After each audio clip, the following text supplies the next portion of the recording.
ao Biarticulando. Estamos no escritório Bertoldi Martins e Freitas para falar sobre mulheres na política e na sociedade brasileira com pesquisadoras e ativistas do tema. Hoje converso com as minhas amigas Juliana Bertoldi, advogada criminalista, professora e especialista em direito eleitoral, com Letícia Creus, advogada, professora e vice-presidenta do Instituto Política por e de para Mulheres, e também com Luana Freitas, estudante da Universidade Federal do Paraná e também aluna do mesmo Instituto Política por de para Mulheres. Lu, Ju e Lê, antes de mais nada, queria deixar clara a minha satisfação de tê-las aqui conosco no Biarticulando. E já passando para a primeira pauta, nós sabemos que a população feminina brasileira representa mais da metade da nossa população total, né? No entanto, quando a gente olha os números do Congresso Nacional, a gente percebe que a representação feminina não ultrapassa os 15%. Além disso, num ranking de representação feminina, o Brasil está na posição número 154 entre 193 países. Então, a avaliação de vocês, como vocês enxergam essa desproporcionalidade, de que forma isso implica no cotidiano da população feminina brasileira? Bom, antes de tudo gostaria de agradecer o convite, é uma honra, estou muito feliz de estar aqui gravando o Biarticulando contigo, com um tema tão relevante, sobretudo com colegas que eu gosto tanto, tão qualificadas, e tenho certeza que a conversa vai dar aí um resultado bem bacana. Bom, uma informação que eu sempre gosto de trazer nas minhas falas e que me impressiona muito é que o primeiro banheiro feminino do Senado foi inaugurado em 2016. Então isso já diz muito sobre o quão não receptivo é o ambiente político à mulher. Estamos discutindo agora entre a eleição de mulheres jovens pela primeira vez de que forma lidar, por exemplo, com uma licença maternidade dentro do ambiente político. Então, o Brasil aí eleito um dos 5 piores países para ser menina. Então, o nosso ambiente é um ambiente bastante hostil para a mulher na política. Então, de fato, esse é um tema extremamente problemático, os dados são muito alarmantes e essa posição do Brasil, apesar das cotas, que salvo o melhor juízo a gente vai discutir mais pra frente, a gente não tem visto muita alteração. Acho até que a Letícia pode complementar um pouco a minha fala nesse aspecto. O que a gente vem vendo é uma reprodução de um sistema ainda pautado por essas questões patriarcais, historicamente construído em torno da imagem central do homem como o ser dotado daquilo que seria o conteúdo da política, o ser dotado do conteúdo para o ambiente público, enquanto a mulher seria voltada ao ambiente doméstico, a tudo aquilo que é privado, relacionado à família. E não por acaso a gente vai ver as mulheres ocupando espaços públicos, normalmente relacionados com essa ética do cuidado, a ética familiar. É só a gente ver quem é atualmente a ministra de Direitos Humanos, Família e tudo mais, que é uma pessoa que transparece exatamente essa imagem da mulher como a mulher submissa, a mulher voltada à família, a mulher cristã, e isso não é, obviamente, a realidade dos 51% da população feminina, mas é a realidade que, principalmente esse governo atual, quer passar, de que a família tem que estar construída em torno desses valores do cristianismo e em torno da mulher como uma figura que é a chefe do lar, que é a figura que cuida da família, que é voltada a uma ética do cuidado e que, quando está no espaço público, se presta a esses serviços, não a substituir a figura do homem, que é o ser do espaço público, que é o ser dotado dessa característica, o ser político, por essência, é o homem. Então, a nossa sociedade, por mais que tenha evoluído em alguns aspectos, ela ainda permanece construída em torno desses mitos, que são mitos que são provenientes não só de uma doutrina religiosa, mas de uma construção histórico-filosófica que vem caminhando nesse sentido. Nós rompemos algumas barreiras, eu acho que em outros países talvez mais do que aqui, Temos hoje a primeira-ministra da Nova Zelândia, que ousou ser mãe durante o cargo, algo inédito no planeta, alguém que disse, não, eu vou parir no curso do meu cargo político. Isso já é raro termos primeiras ministras, algo que tenha feito, alguém que tenha feito exatamente o que ela fez, é absolutamente uma novidade, chocou, as pessoas mais conservadoras não conseguem conceber como que ela pode conciliar né, a condução de um país e a maternidade, ela está mostrando que é absolutamente possível. Mas ainda estamos engatinhando, no nosso contexto aqui ainda é algo a ser trabalhado, a ser construído, uma nova realidade, um novo contexto político-social para nós. Luana, bom dia. Você quer complementar? Acho que eu posso complementar com a parte da questão da mulher negra, porque assim, o Brasil é o segundo país com maior população negra do mundo, só perde para a Nigéria. E o espaço da mulher negra é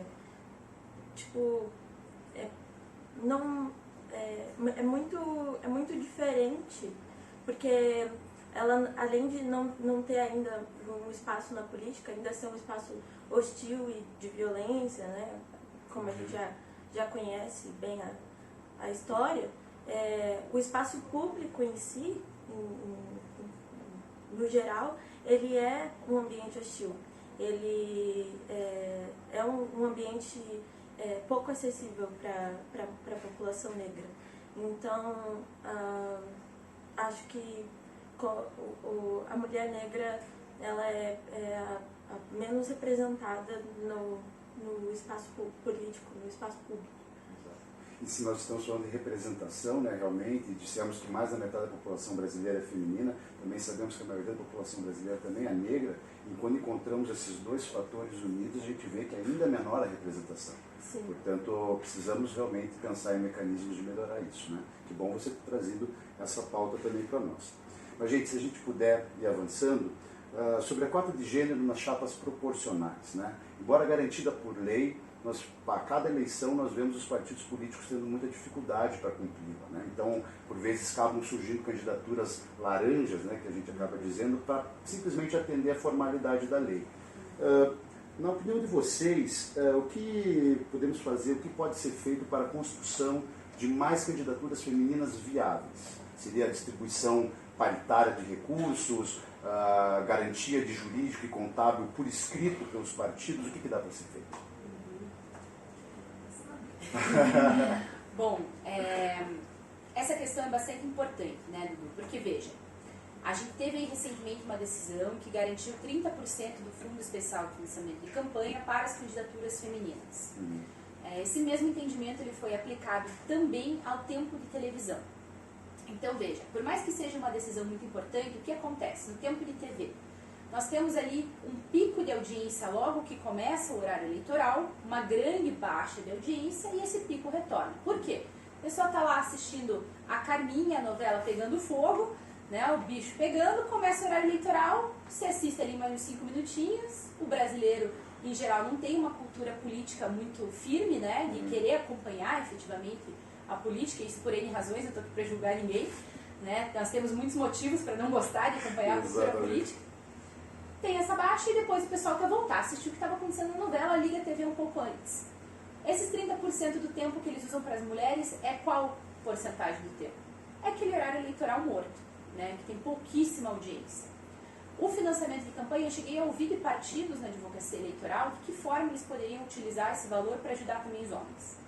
Aí é 30%, não é 80%, não é 90%, é 30%. Né? Então, a legislação ela ajuda, mas é muito importante que a democracia partidária ela também faça frente e coloque isso como uma bandeira, como um propósito do partido. Por que eu digo isso? A gente vê muita formação de lideranças masculinas dentro dos partidos, o presidente do partido, o diretor disso, o diretor daquilo, e as mulheres elas ficam com tarefas secundárias, fundamentais para a existência do partido, mas que não dão visibilidade. E daí você formar um quadro feminino viável se torna extremamente difícil. E daí o partido mesmo fala, puxa, não temos mulheres para colocar. Não temos por culpa do partido, que não criou essas lideranças femininas desde o início. Né? Então eu acho que mais do que o investimento, do que a garantia de jurídico, do que a garantia de que o partido vai bancar aquela campanha efetivamente, né, que é fundamental, o partido precisa ter comprometimento com a criação das lideranças. Né? E isso o Política faz muito bem e eu tenho uma gratidão muito grande pela existência do Instituto, política por e para mulheres, porque a criação de lideranças é o que vai fazer diferença, na minha opinião. Acho que até a Letícia pode explicar aí um pouco melhor nesse aspecto. Desculpa interromper, inclusive, se vocês quiserem fazer um breve relato sobre o que é, de fato, o Instituto Política por e para Mulheres, fiquem mais do que à vontade, tá, gente? Bom, então vou aproveitar esse espaço. O Instituto surgiu a partir de um grupo de estudos, um grupo de pesquisa dentro da Universidade Federal, e ele se expandiu. A gente agora tem ainda esse grupo vinculado à universidade, mas nós temos um grupo externo que conta com várias mulheres em diferentes funções. Começou, claro, dentro do curso de Direito, mas hoje nós temos pessoas de diversas áreas, de comunicação, áreas da saúde. Então, todas essas pessoas que estão integradas têm como objetivo promover cursos, promover eventos que potencializem a imagem das mulheres, que potencializem também a noção de que nós podemos concorrer de uma maneira, de fato, efetiva, não só nos cargos por votação, né? Não só em eleições, mas que a gente possa ocupar espaços de decisão que estão para além também dos cargos eletivos. Para isso, a gente faz um curso de formação, que é um curso iniciante. Agora, esse ano aconteceu em fevereiro, um curso de verão, e nós fizemos também um curso de inverno, que foi um curso para aprofundar conhecimentos, para trabalhar mesmo a noção de quais seriam as campanhas, quais seriam as pautas trazidas por essas mulheres, como adentrar em outros espaços e como se tornar uma liderança dentro da sua área. Então é isso que a gente vem tentando trabalhar. E o que a gente percebe não falta interesse nas mulheres. Porque muitas vezes a gente ouve a desculpa, tanto por parte de candidatos homens, quanto por parte dos próprios partidos, em dizer não há mulheres o suficiente, as mulheres não querem concorrer, elas não têm interesse em concorrer. Isso é uma falácia, isso é uma mentira, que é contada 1000 vezes e as pessoas vêm acreditando como se fosse verdade. É muito mais fácil para o partido lançar uma candidata que não é efetivamente candidata, que não tem uma chance de se eleger, e com isso garantir a eleição dos grandes nomes, que são grandes nomes, de homens, do que de fato se empenhar em campanhas femininas. O que eles chamam de chamadores de voto. Isso. Né? É muito mais prático você trabalhar com a imagem do homem, chamador de voto, do que com a da mulher. E as próprias campanhas de mulheres vão seguir alguns critérios que são característicos, né? Trabalhar justamente com a figura da mulher chefe do lar, a mulher mãe, ou a mulher empreendedora de sucesso. Os homens, a gente costuma dizer que para a campanha masculina o homem pode ser banal, ele pode ser trivial. A mulher, ela tem que ser extraordinária para concorrer, ela tem que ser brilhante, ela tem que ser um destaque na área dela. Se você pegar uma sala cheia de mulheres e perguntar quem gostaria de se candidatar a vereadora, são poucas as que levantam a mão. Mas se você pega uma sala cheia de homens e pergunta quem se candidataria a vereador, e a percentual é muito diferente. Porque qualquer homem acha que ele tem capacidade de estar no espaço público. E com as mulheres a gente precisa trabalhar, não só uma questão psicológica, de entender que não é só que temos capacidade, mas temos o direito, o dever de ocupar esse espaço para mudar essa realidade. Então nós trabalhamos com essa percepção.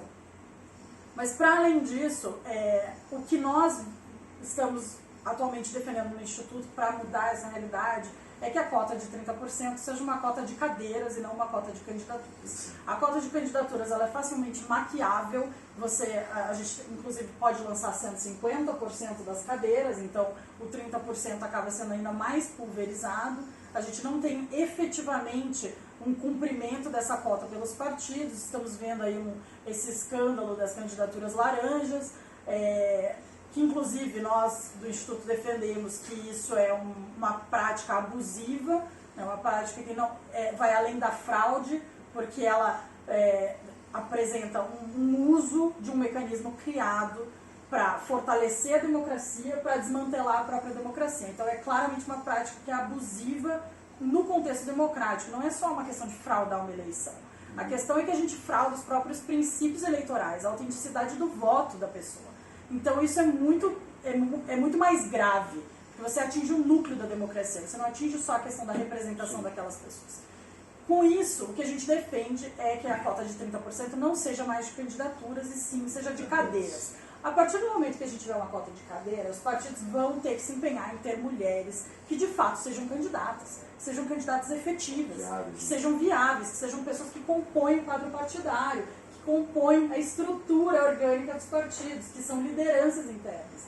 Se a gente não tem essa possibilidade, a gente continua com uma cota que é simplesmente maquiada, é simplesmente para falsear uma realidade e que na prática, na efetividade, não muda o sistema, não muda essa estrutura do que a gente está vendo agora.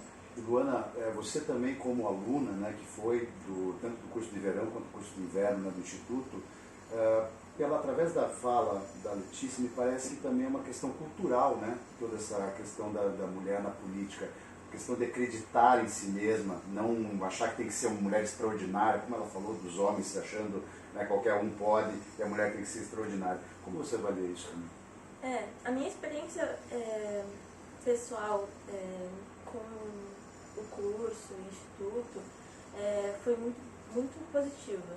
Eu sempre tive uma presença ativista na minha juventude, em geral. Né? Que ainda é, né? Pra quem não sabe, ela tem 17 anos de idade só.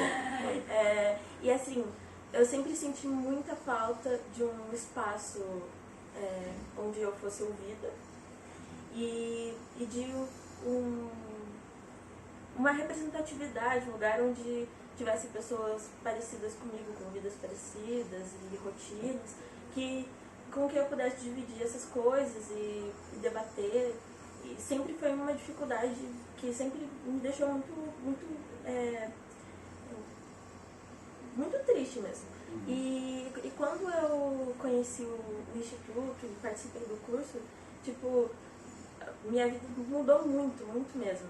Eu tive um espaço de fala, eu conheci pessoas que tinham vidas parecidas com as minhas e também pensavam em participar da política ou em, sei lá, tinham opiniões e diversas, né, muitas opiniões diferentes, mas mesmo assim era muito construtivo o debate e assim, eu acho que isso deveria ser tipo uma construção por parte dos partidos, sabe? Porque eles deveriam ter mais interesse em formar mulheres para a política. Porque realmente a mulher ela pode até sentir a vontade de participar e tal, mas é muito difícil quando você não se vê representado, quando você não vê alguém que chegou lá e tá tipo, bem. É muito difícil. Ou então quando você vê ainda alguém que chegou lá, mas morreu, sei lá. Então é bem complicado. E me parece também que a gente está vivendo tanta crise, né, na democracia brasileira, e enquanto a gente insistir em ter na representação política brasileira um quadro diferente da realidade nacional que nós vivemos, nós não vamos conseguir resolver. Então, precisa primeiro identificar quais são os reais problemas, como são, né, esse de representação. No Congresso a gente não vê quase nada da população brasileira de fato, né, e vamos continuar passando por esses problemas, enquanto a gente não se tocar, e os partidos políticos fazem parte disso também, e que nós precisamos mudar o sistema do Brasil na política. Gente, avançando também, então, queria saber de vocês. Segundo a opinião que vocês têm, será que mudou algo na política pública voltada para as mulheres a partir da eleição da primeira mulher presidente da República, a presidenta Dilma? Por favor. Bom, para além da questão simbólica da gente ter uma mulher eleita, e é claro que essa mulher foi eleita a partir de uma campanha que veio da noção dos herdeiros, né? A política brasileira é muito marcada pela herança. E é claro que quando a gente tem grandes sobrenomes, isso se sobressai em qualquer eleição. Nós estamos no Paraná. O Paraná é o estado dos grandes sobrenomes. Nós nem tivemos, agora pela primeira vez nós tivemos um governador que não é de um grande sobrenome e ainda assim é um herdeiro. É um herdeiro de um capital político, de um capital de comunicação que sobressai. Então, nós não temos aqui um rompimento com essa estrutura oligárquica quase feudal, né? O Paraná é quase um feudo, podemos dizer. Curitiba, então, ainda mais. Mas é claro que a Dilma é eleita a partir de um capital político de herança política, que ela herda, né, o nome e ela herda popularidade, o capital político do Lula, e isso beneficia a eleição dela, e isso é evidente. Qualquer líder que chega ao local onde os dois chegaram tende a passar seu capital político para alguém do seu lado. Isso é algo evidente. E há uma questão simbólica com a Dilma da gente ter pela primeira vez um rompimento com essa lógica masculinista no cargo, né, no chefe de Estado, para a nossa realidade. Para além disso, o gabinete que ela formou foi um gabinete com mulheres. Não rompeu ainda a estrutura, é verdade, muitas críticas podem ser feitas, não desestruturou, não balançou o sistema como um todo, mas ela se preocupou em colocar mais mulheres e colocar mulheres negras no gabinete, que foi algo que foi um marco para o momento em que a gente estava vivendo, e que tem um significado muito simbólico com o golpe. Quando ela sofre o golpe, a primeira coisa que o Temer faz é tirar todas as mulheres dos ministérios, colocar as mulheres na figura das secretárias, porque o próprio termo secretária remete a algo subordinado, a algo inferior ao ministério, então isso é algo relevante simbolicamente. Só homens, Só homens, e o governo atual ainda mais. Porque, embora ele tenha duas ministras, uma das ministras é a Damares, né, já falamos dela, e a outra é a Tereza Cristina, que é conhecida como rainha do agrotóxico, que está aí liberando o agrotóxico à torta direita. A gente está consumindo uma quantidade absurda de veneno e não dá nem para a gente considerar que isso seja um marco, que seja algo vantajoso termos essas mulheres. Eu sempre digo que é melhor ter mulheres do que ter homens nos espaços públicos, num sentido simbólico e também no sentido de que tipo de pautas essas pessoas trazem.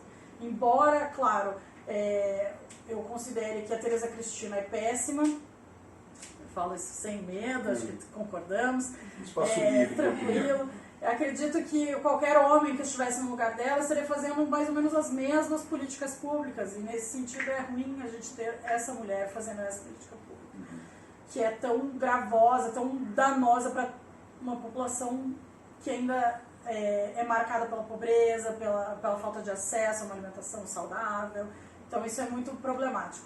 Mas o governo Dilma avançou nesse sentido, avançou em preocupações com pautas relacionadas à proteção da mulher, avançou na colocação de mulheres negras nos ministérios, isso foi muito relevante, então não só num aspecto simbólico, mas num aspecto de se voltar a essa população que sempre foi negligenciada nas políticas públicas brasileiras. Então eu considero que sim, foi um avanço. Claro, o retrocesso é cíclico, né? Mas foi um avanço. Querem complementar, meninas? Eu acho que uma das maiores evidências, né, para além do fato do Temer ter substituído todas as mulheres, é o fato de hoje nós temos um presidente que, bem ou mal, você gosta ou não, efetivamente é uma pessoa que se expressa muito mal, que não sabe falar, e até hoje o que nós temos são vídeos da presidenta Dilma circulando com uma pessoa que não sabe falar, que não sabe se expressar. Né? Então toda vez que aparece um vídeo do presidente em exercício não sabendo falar, ele é seguido imediatamente no grupo da família, no grupo do trabalho, por um vídeo da presidenta Dilma para dizer que ela falava pior do que ele. Exato. É o que é uma inverdade para começo de conversa, né?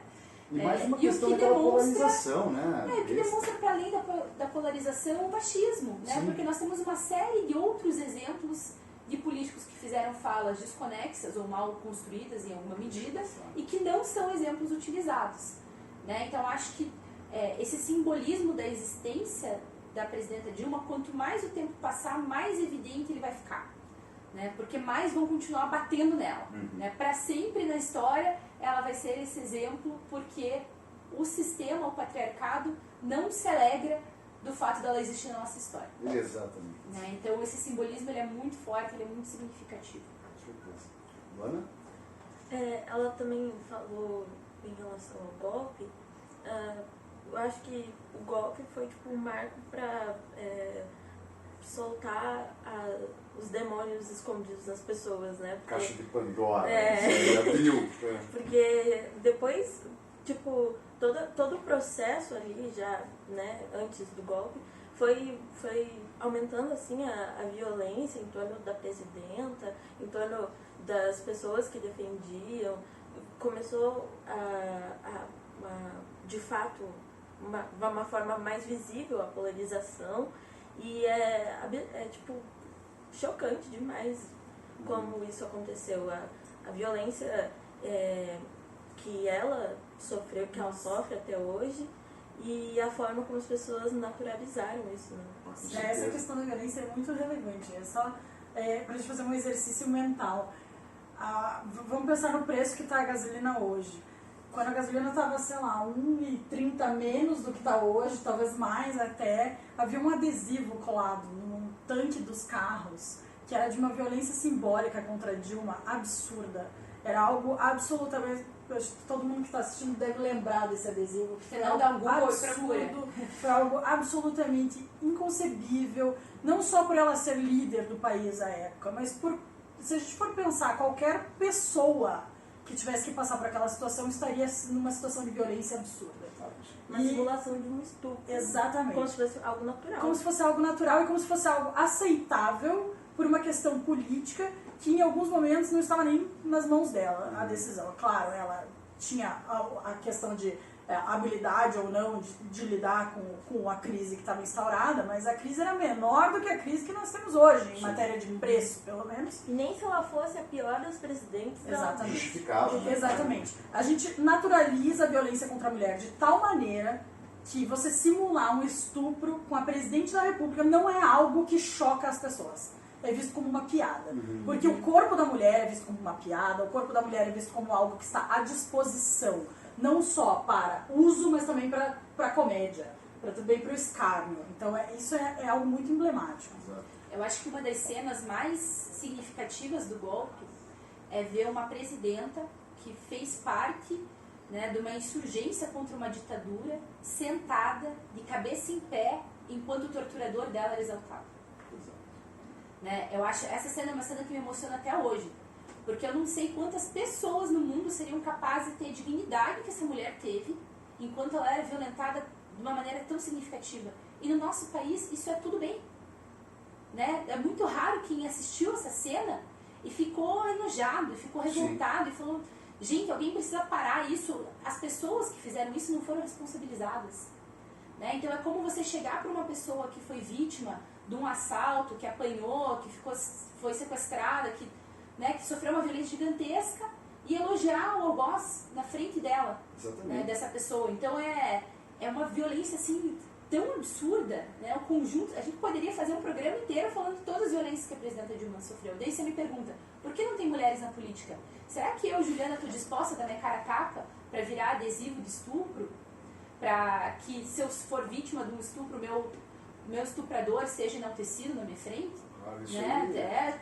Vai muito além da violência que o homem sofre na política. Isso aí foi um absurdo, realmente, porque, embora você tenha críticas aos governos, né, das formas de fazer política, eu mesmo tenho diversas críticas à presidenta Dilma, tenho diversas críticas ao PT mesmo, mas quem não se choca, quem não se escandaliza com aquilo, com essa forma de tratar, não só, como vocês disseram, não só por ser a líder do país, mas por ser uma mulher, pô, entendeu? Qualquer que está lá, quem não se choca com isso realmente, para mim, é uma situação de absurdo total. Mas eu acho que vai além disso, porque tem uma questão que eu acho que é fundamental quando a gente trata do nosso contexto democrático hoje no Brasil, que é passar limpo os anos de ditadura que nós tivemos e não naturalizar a questão da tortura.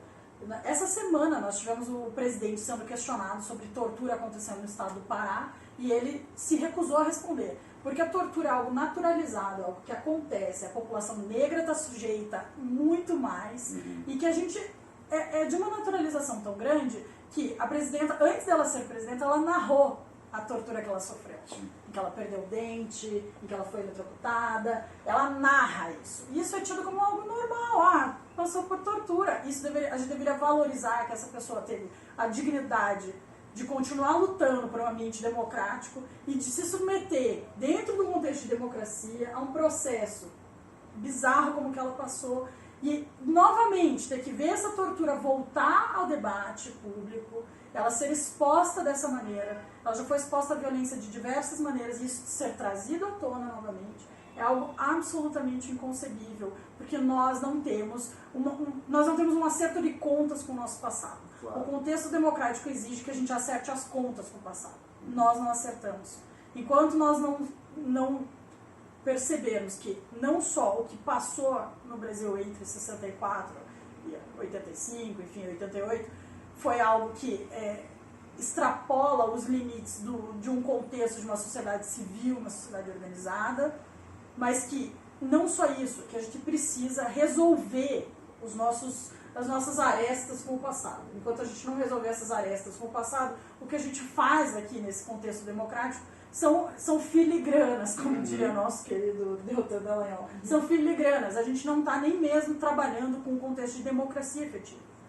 A gente está só tentando maquiar uma realidade que é ainda patriarcal, que é ainda apoiada em um contexto de submissão, que é apoiada em um contexto de tortura, de violência simbólica e estrutural, violência contra a população negra, violência contra a população pobre. Então, enquanto a gente não se resolver com isso tudo que acontece nesse país há tantos anos, o que a gente faz em falar de democracia é algo que é só para tentar... A gente não vai mudar a estrutura. Sim. É só maquiar essa estrutura. Sim. E se vocês me permitem uma parte, gente, inclusive na tortura, a gente teve aí semanas atrás aquele caso do menino negro que entrou numa loja, no mercado, para pegar uma barra de chocolate e acabou sendo torturado por segurança que também eram negros. Então, você veja a confusão que a gente vive. E é importante a gente ter que se chocar com isso, né, gente? Tem que se chocar, porque não, tortura, censura, não é normal, não. Estamos vivendo um Estado democrático de direito, isso deve ser lembrado, me desculpe até precisar fazer essa lembrança, porque é um absurdo que nós estamos vivendo hoje em dia. E eu acho que o timing também aqui das pautas acabou ficando bem legal, porque agora a gente vai falar de violência também, né?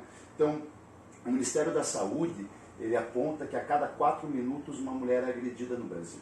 Né? Em 2018 nós tivemos 145 mil casos de violência física, psicológica, sexual, entre outros tipos com mulheres. Né? Além disso, segundo dados do Fórum Brasileiro de Segurança Pública, apenas 22% das vítimas de agressão buscam os órgãos oficiais para denúncia. E também mais um dado, né? O Instituto Patrícia Galvão pesquisou e apontou que 97% das mulheres disseram ter sofrido assédio no transporte público e transporte privado no Brasil. Então, essa é uma situação realmente muito preocupante. Qual avaliação vocês fazem disso e que medidas a gente poderia adotar para melhorar esses indicadores? Bom, eu acho assim que primeiro a gente tem que fazer a Luana falar mais. Então eu vou começar, Luana, você já vai pensando aí, porque a gente quer te ouvir também. Eu advogo principalmente com a advocacia criminal, né? E tenho uma atuação aí significativa na proteção das mulheres. Que os números são subnotificados, isso não é novidade para ninguém, né? Acho que não tem números oficiais assim que traduzam o que é a realidade da mulher no nosso país. E as pessoas não param para pensar também o quanto o discurso da violência, mesmo o discurso que a gente estava falando em relação à presidenta, em relação o discurso macro afeta no micro. Né? O quanto a gente tem um presidente, por exemplo, que afirma que mulher tem que ganhar menos mesmo, porque mulher vai parir, ou sabe Deus por que razão. O quanto isso afeta na violência dentro dos lares, né? A perpetuação desse discurso. Né? Então o Brasil é um dos países mais violentos do mundo, já falei esse dado, um dos 5 piores países para ser menina no mundo. Né? Então isso é um dado muito significativo. A gente esquece que muitas vezes a violência está mais perto da gente do que a gente pensa. Né? A violência contra a mulher ela é extremamente democrática, no sentido de que ela não vê classe, ela não vê cor, ela não vê absolutamente nada. Né? Todas as mulheres estão sujeitas a sofrer esse tipo de violência. Então, com relação às políticas públicas, nós discutimos aqui, né, algumas políticas públicas, se elas são eficazes ou não, antes de começar a gravar. Nenhuma política pública é eficaz se ela não tem investimento. Então, nós fizemos uma nova lei que vai pensar assim, assim, assado, vai ser incrível. Ótimo, o papel aceita tudo. Né? Agora, o que a gente está fazendo para investir, por exemplo, para que a gente tenha oficiais de justiça suficientes para dar cumprimento no mandado que vai tirar o agressor da casa da mulher? Que políticas públicas nós estamos fazendo para investir dinheiro para que uma mulher tenha dinheiro para o ônibus, para ir fazer o BO? Muitas vezes ela não tem. Então a gente tem toda a estrutura, a gente tem oficiais de justiça, a gente tem uma lei maravilhosa. E a mulher periférica, ela não consegue se dirigir até a delegacia para fazer boletim de ocorrência. E chega na delegacia, muitas vezes é maltratada. É hostilizada. É hostilizada. Perguntam pra ela o que ela fez. Por que ele te agrediu? O que você fez pra ele? Exato. Ou coisas ainda do tipo, mas ele realmente te agrediu? Não tem marca nenhuma. Ele realmente te ameaçou? Você tá aqui por quê? Então, assim, a própria delegacia é uma estrutura que afasta a mulher, não é acolhedora, é violenta, é humilhante. E isso é muito emblemático, porque se você é uma pessoa que está inserida em um contexto em que sempre o Estado te negou assistência, e não é só a questão, o Estado falha o tempo todo. E eu sou uma estadista, eu defendo o Estado. Muito bem. Não me venham com essa de... Estamos juntos. Não, eu defendo o Estado, eu sou absolutamente estadista, mas o Estado falha com as mulheres negras e periféricas mais do que com qualquer outra população. E essa pessoa que chega para denunciar, ela é hostilizada muitas vezes, ela é questionada de uma maneira hostil, questionada de uma maneira violenta, ela acabou de passar por uma violência, o Estado vem e comete outras violências contra ela. E aí a gente fala da subnotificação, por quê? É melhor apanhar e ficar quieta do que ir sofrer uma violência do Estado, reiterada, me perguntarem o que eu fiz para ser agredida. No fim das contas, o que importa o que você fez para ser agredida? O que importa é que essa mulher está passando por uma situação em que ela é tão vulnerável que ela precisa procurar uma estrutura tão violenta quanto uma delegacia para conseguir algum tipo de proteção. Isso é muito relevante. E essa estrutura é algo que é muito difícil de mudar, é difícil mudar a cabeça dos agentes, é difícil mudar a forma como a gente enxerga essas pessoas. E isso, para nós, né, para mim, para a Ju, que somos aqui, digamos, de uma elite, claro que não econômica, né, mas uma elite intelectual, é muito fácil para a gente identificar os problemas, mas a gente não sente na pele. Então, propor soluções para nós, eu acho que talvez a gente proponha soluções que não sei se para essas mulheres seriam mais adequadas. A gente está tentando. Uma das soluções seria ouvir essas mulheres, né? O que é uma solução para ti? Claro. Né? Porque não escutam, querem proteger, mas não identificam essa mulher como uma possível criadora da política pública que irá protegê-la. Essa é uma das iniciativas desse episódio que nós estamos gravando aqui hoje. E, Luana, também se você quisesse complementar, eu gostaria só antes disso acrescentar também um recorte racial nessa história toda da violência. Então, a pesquisadora Bruna Jaqueto Pereira, ela tem uma frase que eu gosto muito, que é assim: nós percebemos que a violência no Brasil não é um fenômeno que atinge a todas da mesma forma, muito pelo contrário. Ela se constrói como um fenômeno social articulado em torno de gênero e raça, ou seja, a partir do racismo e do patriarcado. Como que vocês mensuram essa relação da violência doméstica e raça, visto que as pesquisas demonstram que, em perspectiva racial, as mulheres negras elas são realmente mais vulneráveis que as mulheres brancas? Como você fala isso? Primeiro que os problemas que rodeiam a mulher negra são bem diferentes dos que rodeiam as mulheres brancas. Com certeza. Primeiro, a luta pela sobrevivência, a luta pela voz, pelo acesso aos espaços públicos, à saúde, à educação, que são tipo as lutas diárias e sofridas e que te impedem de chegar a uma qualidade de vida onde você tem tempo e espaço para pensar em políticas públicas para resolver problemas de racismo, de machismo. Porque você já está tendo que lidar com a sua dor do racismo e do machismo que colocaram em você e que te machuca, te adoece e te mata. Então, eu gostaria de acrescentar, porque vocês estavam falando, né, dessa coisa, essa dificuldade de encontrar uma solução, não estando, mas eu acho que é tipo extremamente importante, eu acho que é o dever assim da população branca ou dos homens, tipo, essas pessoas são as que inventaram o racismo, que inventaram o machismo. Então, elas que têm o dever de se preocupar, de discutir, de debater, de colocar soluções, de pensar em políticas públicas. Claro que conversando e ouvindo as pessoas que são as vítimas, Sim. mas tipo, uma mulher negra, nas condições em que ela não tem condição de pensar em mais, ela já tem muitas outras coisas para se preocupar, ela tem que se preocupar na sobrevivência, e ela não vai ter como, sabe, pensar numa política pública para resolver isso. É claro que a gente tem, tipo, exemplos aí de pessoas que, tipo, chegaram lá, ou quase chegaram lá, foram impedidas de alguma forma, mas, tipo, através de um sofrimento, uma violência muito grande, porque tiveram que fazer muito mais do que o corpo delas aguentaram, do que a saúde mental delas aguentou. Então, eu acho que isso é importantíssimo. E também em relação a... qual que era? Não, era a questão da violência que nós estávamos falando, depois houve o recorte também da violência, patriarcado versus racismo também, que isso, qual a mensuração de vocês? Ah, sim.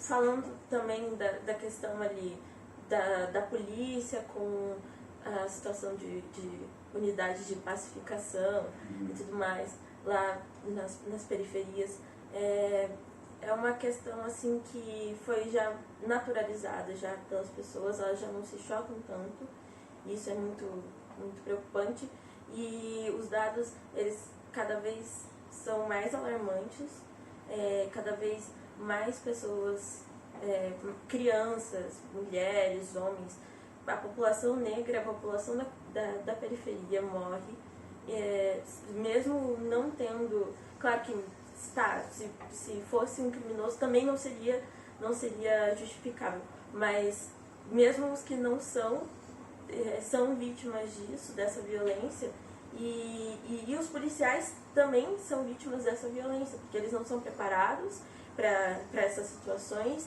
eles simplesmente são jogados lá, a Deus dará, e vai lá, se vira, faz alguma coisa aí. Então, acaba criando ali uma situação de tensão entre policiais e a população daquele ambiente, e os policiais que são servidores que também têm todas as limitações deles, e colocar os dois um contra o outro, assim, é muito violento. É uma política pública violenta, sabe?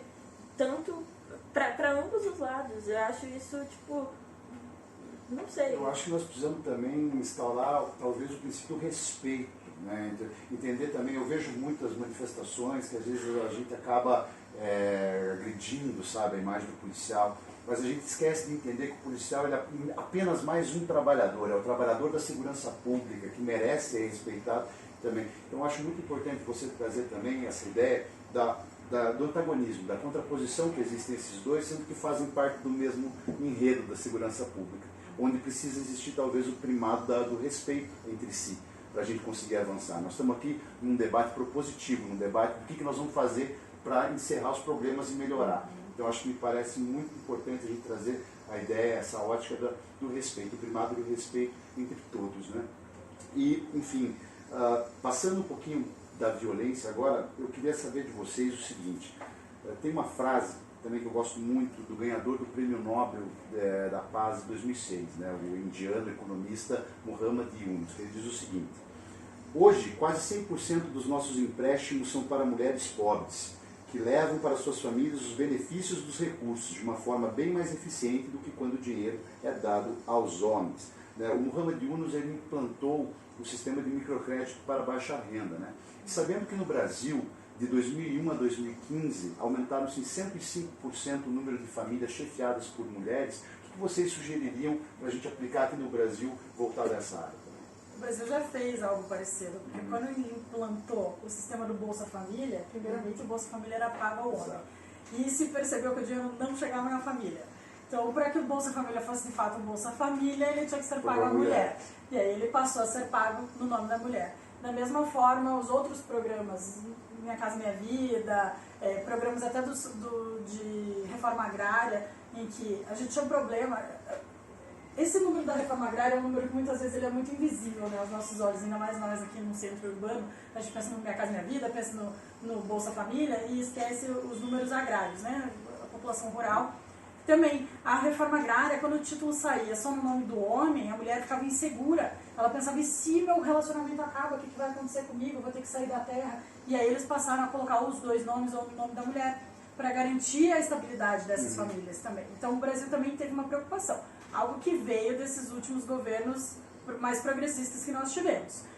Evidentemente não foi uma política do governo Temer, né? Mas é algo que aconteceu nos últimos anos. Então o foco de que quem garante essa unidade da família e que quem garante, principalmente, o financiamento, digamos assim, dos filhos é a mulher. Então, o Bolsa Família passou a ser, o cartão passou a sair no nome da mulher, o Minha Casa Minha Vida passou a sair no nome da mulher, a escritura, e isso foi muito relevante. Muito relevante, não só num sentido de garantir que essa mulher não seria tirada do lar, caso houvesse uma briga entre o casal, ou que ela ficasse sem dinheiro, mas uma questão simbólica da mulher se ver como ela é a administradora daqueles valores. A ela é confiado isso. Isso é muito relevante, a gente muda a estrutura, a lógica estrutural da família é mudada, não é o homem que traz. Ao fim e ao cabo, me parece que é um empoderamento de fato, né? Com certeza. Isso trouxe uma mudança significativa, pensem principalmente nas famílias mais pobres, em que muitas vezes a mulher não tem um trabalho externo. E aí esse dinheiro vem no nome dela, esse dinheiro é dela, ela administra aquele dinheiro. Isso é muito relevante. Então, algo não igual, é claro, né, porque o sistema de microcréditos era um sistema diferenciado, mas o Brasil pensou em políticas públicas nesse sentido, em pequenas alterações que visassem colocar a mulher numa posição mais central nessa administração. Claro, de novo a gente volta nessa ética do cuidado e tudo mais, cuidado com a família, mas aqui numa questão relevante, porque não se trata de ter o público e o privado, mas sim, num espaço privado, que a gente tivesse um protagonismo da mulher no cuidado. Isso acabou acontecendo. Eu acho que interessante dessa preocupação da política de Yunus e todas essas políticas públicas que a Letícia trouxe é a emancipação. Acho que a emancipação ela tem um poder muito grande para diminuir a violência dentro do lar, porque a mulher ela se sente capaz de abandonar aquele lar, de sair daquele lar se necessário for. Ela faz com que a mulher consiga se transportar na cidade, acessar ensino, acessar saúde. Então, políticas emancipatórias, elas são sempre muito importantes. Aqui dentro da dinâmica brasileira, eu não sou uma especialista em economia, não me sinto, segura para opinar de que forma isso poderia ser feito, mas o que eu posso contribuir no debate é nesse aspecto, de que a emancipação é muito importante. Toda política que visar a emancipação da mulher, em especial a emancipação da mulher negra e periférica, é uma política que vai ter resultado na educação, que vai ter resultado na infância, que vai ter resultado na economia, Então não é uma política assistencialista. É uma política assistencialista, a gente precisa cuidar dessas mulheres, que mulheres são preciosas. Com perdão do meu francês, o caramba. Não é uma política assistencialista. É uma política econômica inteligente. Exato. Existem estudos de empresas liberais, se é isso que os homens brancos querem, como a Deloitte, nem todos. Cuidado que nem todos.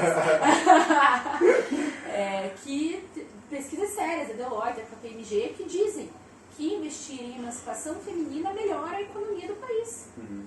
Então, se a gente não vai fazer por bem, que faça por egoísmo, então, por entender que isso tem efeitos econômicos interessantes. Com certeza. Luana, quer complementar? Tá bem completo já, na verdade. A gente fala muito, né? Meninas, no dia 29 de setembro agora acabou completando um ano do movimento Ele Não, que teve muito barulho, digamos assim, realmente movimentou as redes sociais, mas acabou que ao fim e ao cabo não teve um resultado prático. Afinal de contas, o Ele Não acabou virando nosso presidente da República. Qual avaliação vocês fazem deste movimento um ano depois? Quer começar? Por favor, Lu. Bom, tem uma série de problemas no ativismo no Brasil, né?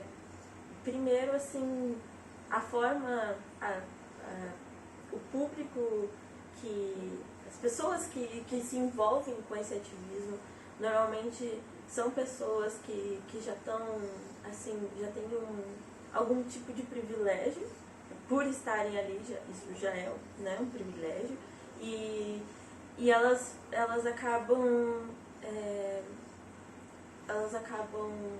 fantasiando demais, né, algumas coisas. Assim, pelo menos a minha experiência, né, nesse meio, porque eu estava no ensino médio ano passado, então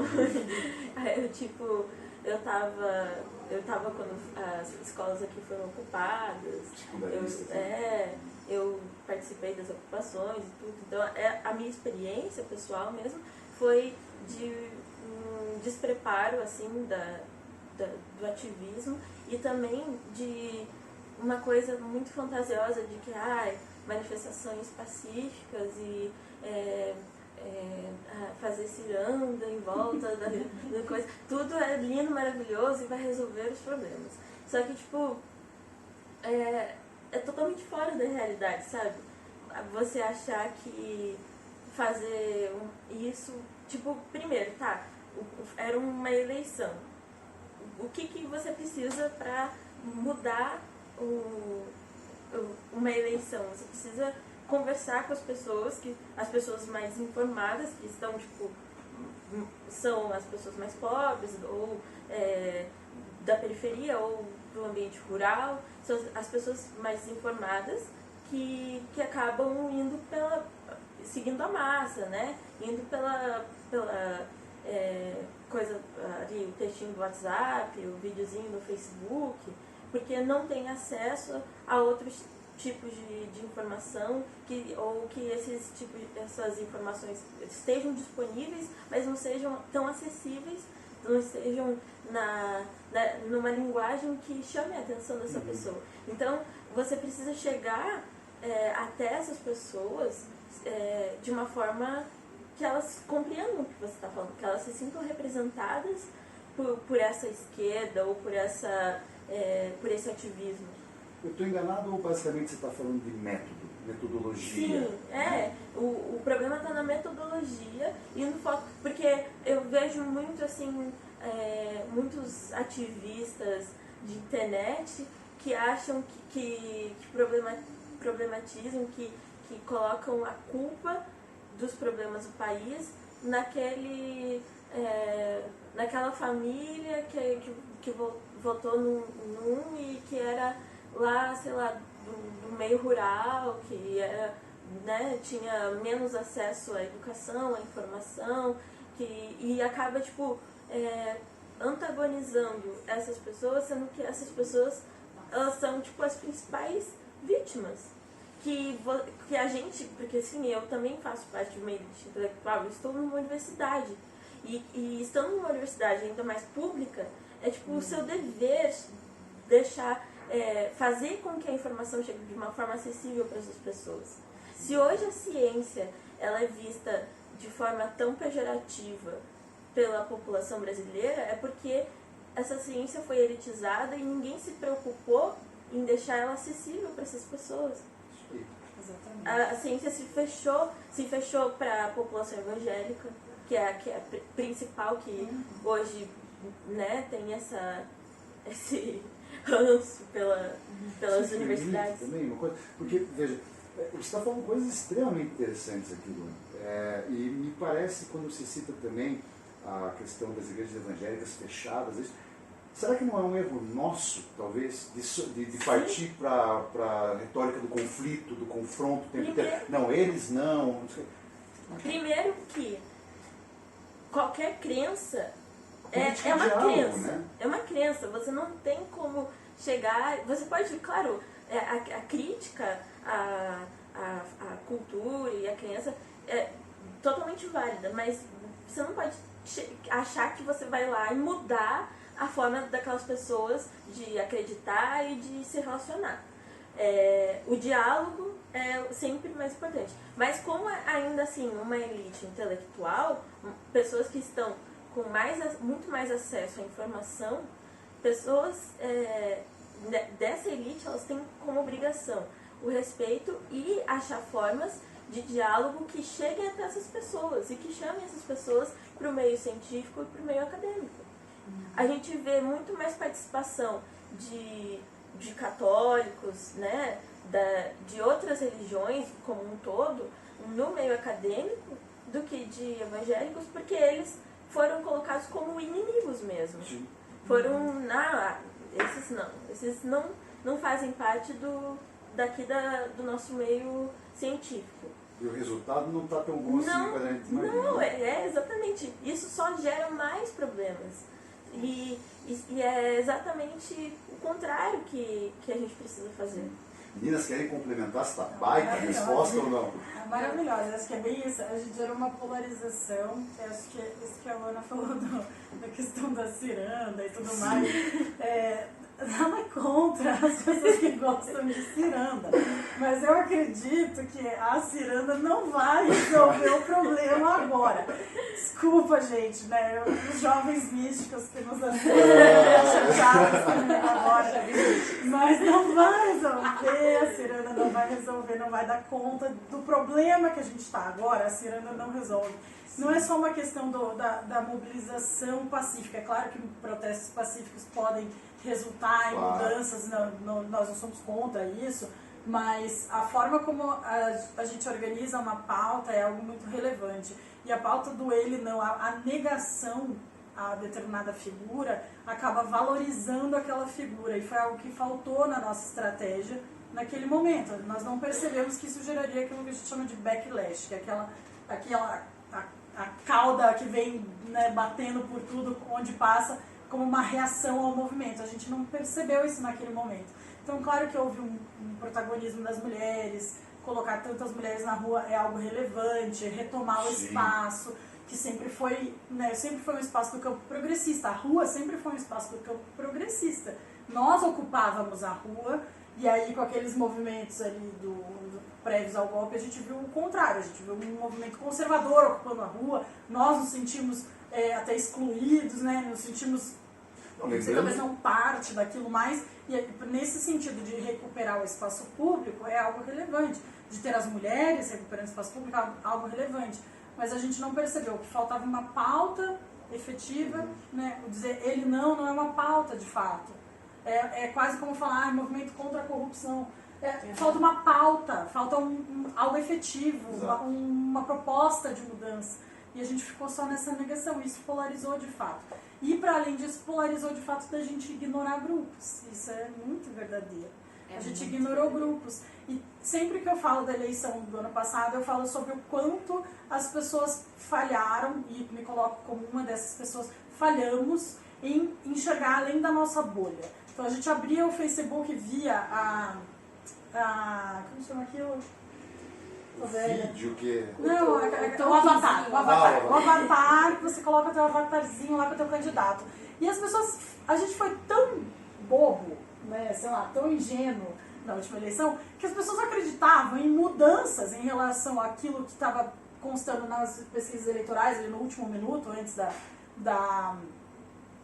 do primeiro turno, com base nos avatares dos amigos. Então a gente, numa bolha ideológica que a gente vive, uma bolha, né, de pessoas urbanas, a gente esquece a população rural, uma bolha de pessoas que pensam parecido com a gente, que estão mais ou menos na mesma esfera, no mesmo contexto social, econômico, político que a gente, as pessoas viam o avatar dos amigos e diziam, vai haver uma mudança em relação ao segundo turno.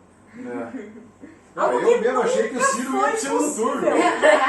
Até o último achei que ia dar Ciro. Mas a gente acreditou nisso porque havia uma bolha. E a gente não vê além. A gente é tipo Handmaid's Tale já. Só falta a gente usar aquele chapeuzinho. Porque a gente só enxerga o que está muito fechado na nossa realidade. Então as pessoas começaram a falar, não, o Ciro vai virar. Isso era uma realidade inventada por um algoritmo. Que a gente não enxergou além disso. E a gente ficou preso sem enxergar toda a população rural. A gente tem total razão. E de dialogar com essas pessoas. Em nenhum momento a gente se propôs a isso. É um dos empecilhos da agora a política e a democracia com as redes sociais, o algoritmo que você falou, tipo, é uma coisa que a gente ainda não aprendeu a lidar tão bem, né? Não, e é muito perverso, né? Eu acho que uma das frases mais... eu sou assim, tá, Dudu? Se me convidou, você vai aguentar. Uma das frases mais babacas que tem em toda a internet do ativismo é: pobre que votou no Bonoro tem que se... Cara, isso é de uma babaquice. Cara, se você tá assistindo esse vídeo e você falou isso, apague. Você tá passando vergonha, sabe? Você foi pra rua conversar com quem? Você foi fazer vira-voto? Você compartilha o teu conhecimento? Se não, você é um idiota de falar isso. E ainda que você tenha feito tudo isso, você continua sendo babaca de falar isso. Não dá, sabe? A gente acha que as pessoas elas vão ter uma iluminação espiritual porque a gente fez o ele não. Não é a dança da chuva, né? Que você vai lá, faz uma reunião e daí a vibe dele não vai tomar... Se todo mundo meditar às 11h11, é possível. Não vai acontecer. Vai acontecer na medida em que a gente conversar com essas pessoas como se elas não fossem idiotas. As pessoas que queriam votar nele. Ou como se não fossem um inimigo, de fato. A gente tratou grupos evangélicos como se eles fossem os inimigos. E não são parte de uma sociedade que precisa dialogar. A gente tem que entender que houve uma transferência de votos enorme entre pessoas que tinham inicialmente uma intenção de votar no Lula, se ele fosse candidato, para pessoas que acabaram votando no Bolsonaro. A mesma pessoa. A pessoa pensava em votar no Lula e votou no Bolsonaro. Porque as pessoas buscavam uma mudança.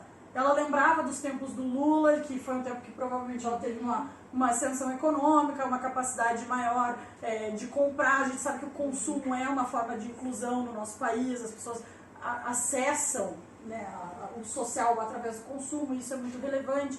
Então a mesma pessoa, ela estava buscando alguém que viesse salvar ela de um momento em que ela estava vendo a crise. E essa pessoa poderia ser o Lula ou o Bolsonaro. A gente falhou em falar com essas pessoas. Sim. As pessoas, não, ninguém vai fazer isso. Quem falou foi o Bolsonaro. Sim, e a gente vive um ambiente acadêmico de falar, não posso ser eu a figura do white savior, quem sou eu para ensinar alguma coisa para alguém. Mas é o que a Lana bem pontuou. Gente, a mulher preta, ela está trabalhando. Ela não vai deixar de trabalhar para ir fazer vira-voto. Quem consegue fazer vira-voto é a gente privilegiado pra caramba que consegue tirar uma tarde para fazer isso. Para conversar, para trocar ideia, para chamar para o curso do política, né? Então, assim, a gente precisa começar a entender que o nosso diálogo é com a rua, é com as pessoas. A gente tem muito que aprender com essas pessoas, na verdade, porque a pessoa que está lá trabalhando, ouvindo besteira no trabalho, e ainda assim tentando convencer o colega dela de que a coisa vai ser pior se ela botar em um ou em outro, essa pessoa tem uma capacidade, talvez, de argumentação e de percepção da realidade que é muito diferente da nossa. A gente tem muito que aprender com essas pessoas.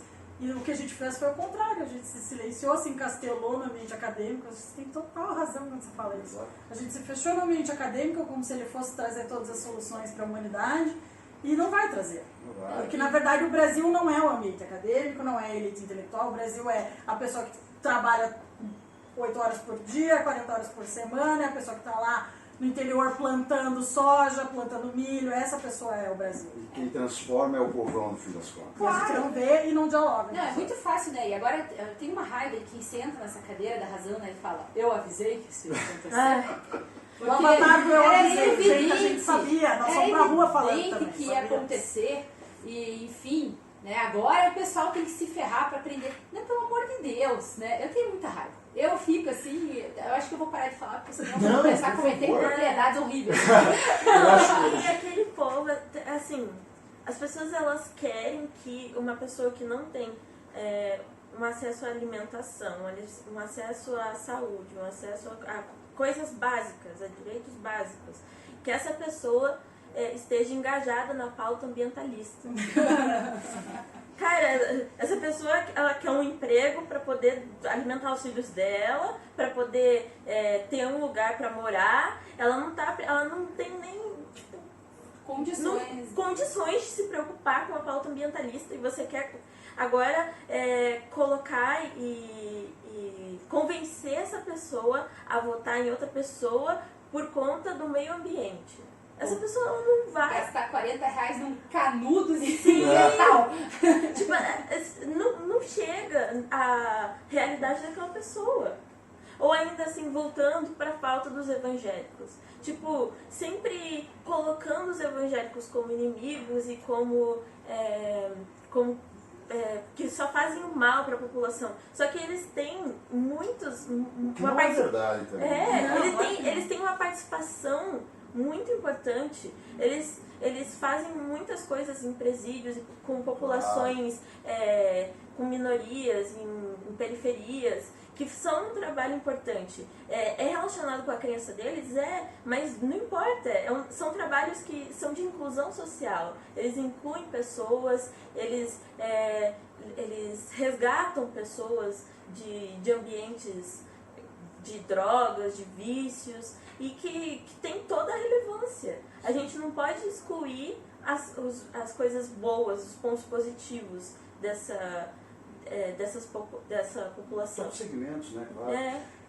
E meninas, que discussão fantástica. Eu até não sei por onde começar, estou meio perdido por onde comentar. Mas é porque ver. A Luana, mais uma vez, trouxe uma coisa muito interessante. Você disse, olha, como é que você vai querer que as pessoas se unem, pauta ambientalista, precisando pagar ali comida dos filhos e tudo mais, seu emprego. Isso faz todo sentido, porque, veja, não que a pauta ambientalista não tenha sua importância. E há toda importância. A gente está vendo o que está acontecendo na Amazônia agora, a preocupação global que isso gerou. Mas parece que me falta, mais uma vez, uma questão de amadurecimento, de maturidade da nossa luta política, que é uma luta. É uma luta e precisa de estratégia, claro. Então, assim, me parece que se a Ju, quando fala também do trabalhador rural, branco, que votou no Bolsonaro, e a gente, se você votou no Bolsonaro, você é um burro. Poxa, gente, vamos tentar entender a psicologia do nosso povo, entender a realidade do país que a gente está inserido. Não adianta que a gente impor que seja de uma forma que a gente quer. A gente tem que trabalhar com a realidade.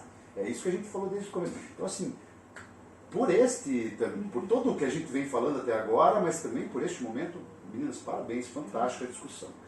Enfim, dando seguimento, acho que o mercado de trabalho também é um tema muito importante que a gente tem que discutir, né? Então, eu vou me apoiar em alguns dados aqui. Em relatório divulgado em agosto deste ano, a OIT, Organização Internacional do Trabalho, aponta que as desvantagens que a mulher sofre no mercado de trabalho vão além da questão salarial, né? Então, além delas ganharem 17% menos que os homens, há também a questão do desemprego, que é maior. A taxa de desemprego feminina excede a masculina, né? Então, pensando nisso, o Senado Federal aprovou projeto que multa as empresas que pagarem de forma diferente, salários diferentes, para homens e mulheres que ocuparem as mesmas funções. Então, essa prática consiste em ferramenta jurídica capaz de dirimir, né, essa diferença, que deveria ser igual na lei, no direito entre homens e mulheres, né, de deveres e obrigações deveria ser igual. Vocês acham que essa prática do Senado Federal, ela consiste em uma ferramenta capaz, na prática, de efetivar isso ou não? Eu acho que a reprodução do discurso na lei, ela tem um poder simbólico sempre, né? Então a empresa, a partir do momento que isso se torna legislação, ela vai enxergar essa pauta de uma maneira diferente. Mas, né, enquanto não houver uma mudança estrutural e a empresa puder escolher, ela vai pagar a mesma coisa para a mulher e para o homem, certo? E ela tem incutido no discurso de que a mulher, ela está em idade reprodutiva, ela pode acabar tendo filho, ela simplesmente vai deixar de contratar a mulher. Né? Então os problemas estruturais, eles superam os problemas legais sempre, sim, toda vez. Né? Com relação ao mercado de trabalho, a gente tem os dados das mulheres, mas a gente tem algo muito problemático que é o seguinte: as mulheres brancas, né, sem querer tomar outro lugar de fala, mas esse é um tema que eu estudo, que eu gosto muito. As mulheres brancas lutaram pelo direito de trabalhar. As mulheres negras sempre trabalharam. Sim. Né? Sempre trabalharam. E agora elas têm que lutar para ganhar pelo menos igual as mulheres brancas, né, antes. Ou ter um emprego, pelo menos, como nós mulheres brancas temos, né? De carteira assinada, com ar-condicionado, né? Com trabalho intelectual.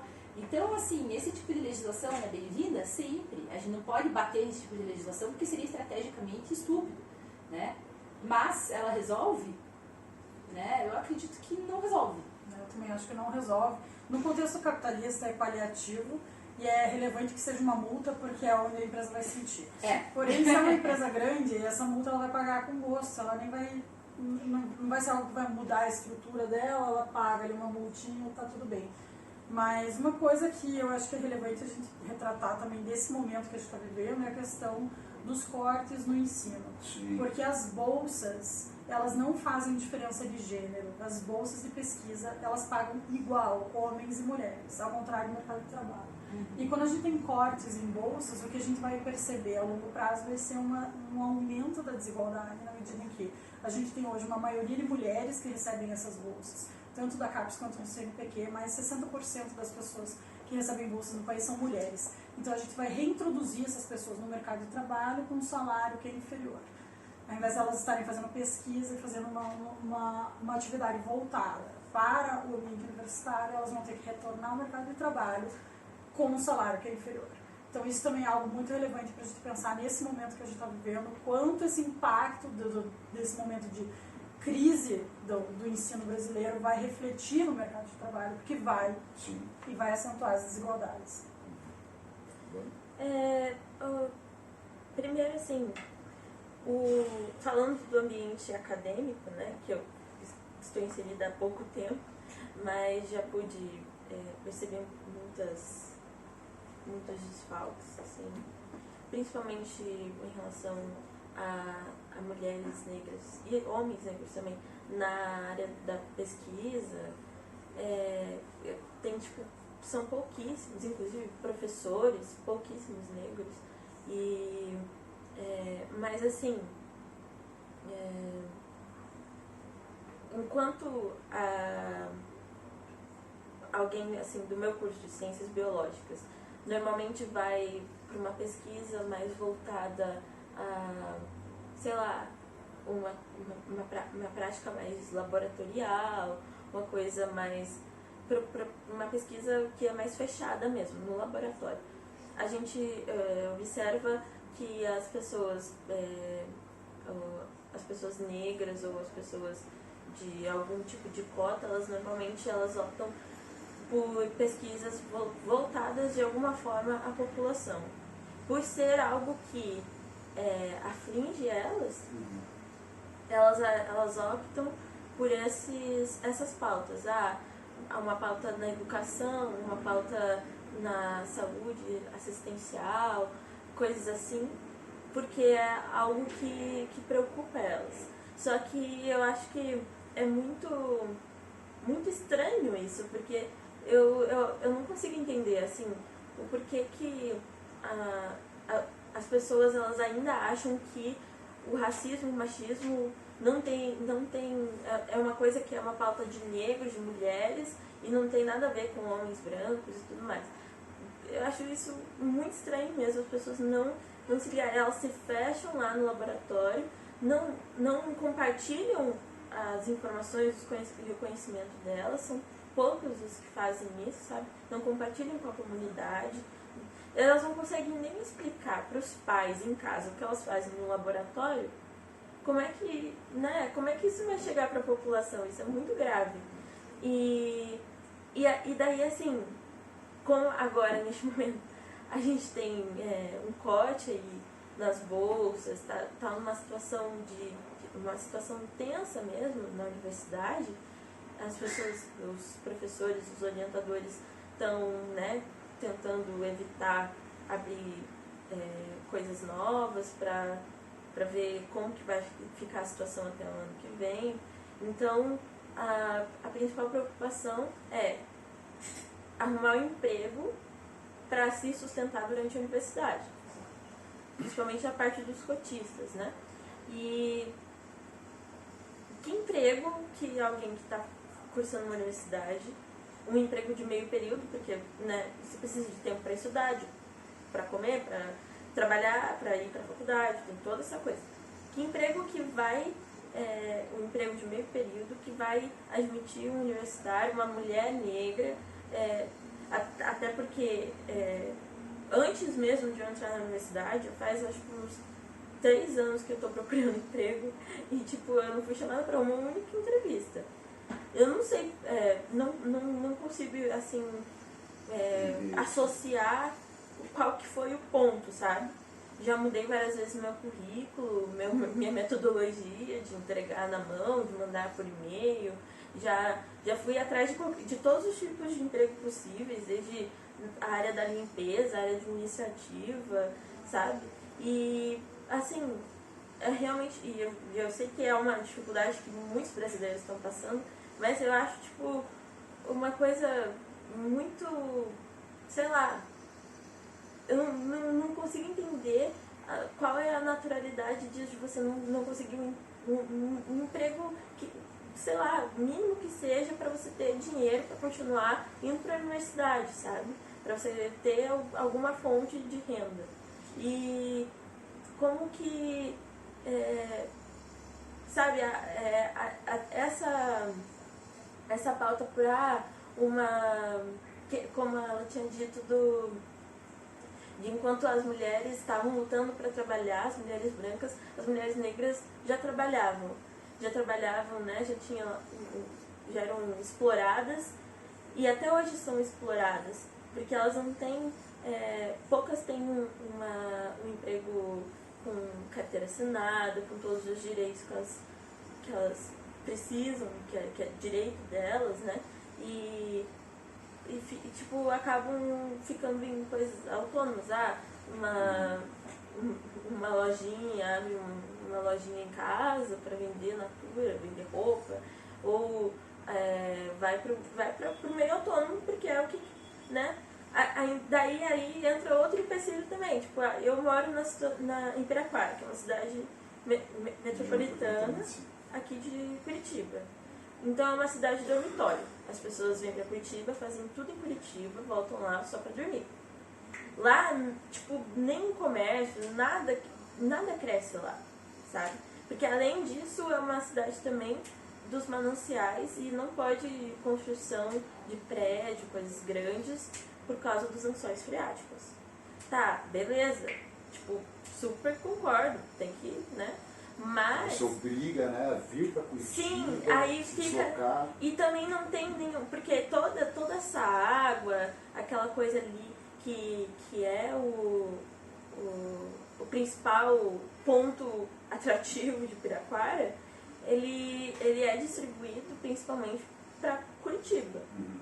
E a população que vive ali, que sofre toda as consequências disso, ela não tem nenhum, sabe, ressarcimento, não tem uma forma ali de colocar outras opções, ninguém se importa com isso, sabe? Continua tendo que fazer, sei lá, tem gente que pega um ônibus por 2 horas para ir para o trabalho, e daí volta e, tipo, esse tempo de socializar ali com os seus vizinhos, com a comunidade, de poder sair, comprar uma coisa na sua cidade, ou de ter um trabalho autônomo na sua cidade, tudo tem que ser direcionado para cá. Não? Tipo, lá são poucas as coisas, as oportunidades de permanecer na cidade, para ter uma qualidade de vida. Só os políticos de lá mesmo, que daí...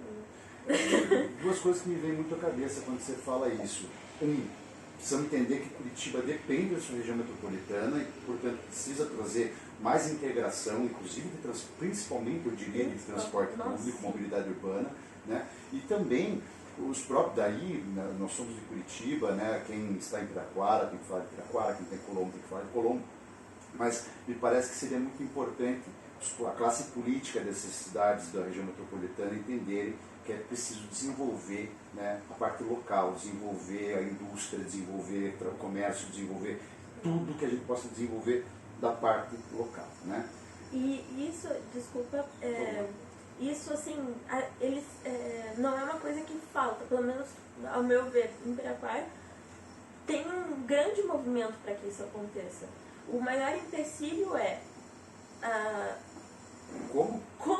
Que, sabe, tipo, se investe em turismo, porque lá tem, tipo, um ambiente de natureza, de trilhas, morro pra escalar, um monte de coisa bacana.